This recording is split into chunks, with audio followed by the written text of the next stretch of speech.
Hi, my name is Andrea Simzak-Levandowski. I'm the library consultant for small business development and technology at the New Jersey State Library.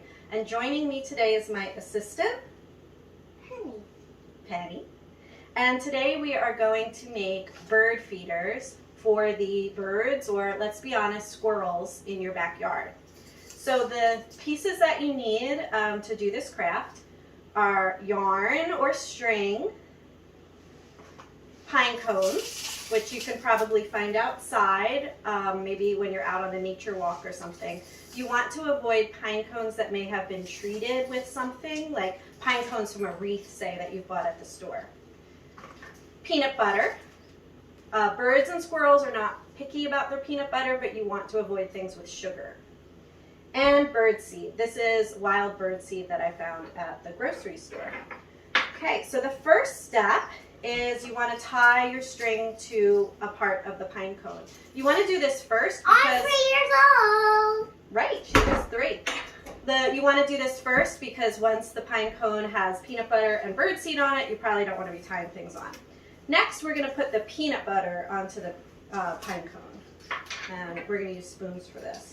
So do you want to start doing that? Okay.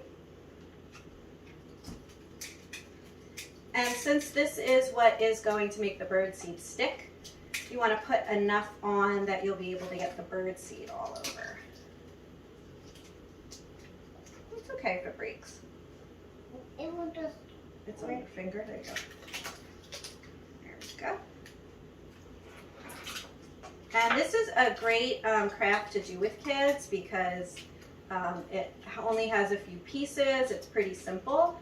And then not only do they get to make this, they can watch the birds or squirrels or whatever eat them after you put them outside. So you have different things that you can do.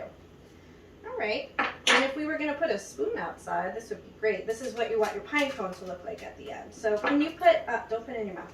Can you put the bird seed on this pine cone?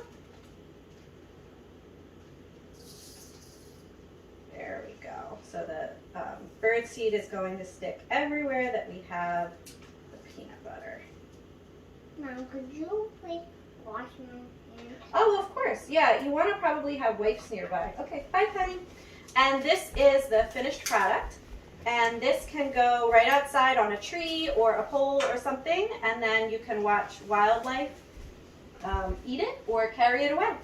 All right, thank you, and I hope that you enjoy the rest of Maker's Day and the other crafts that people show you.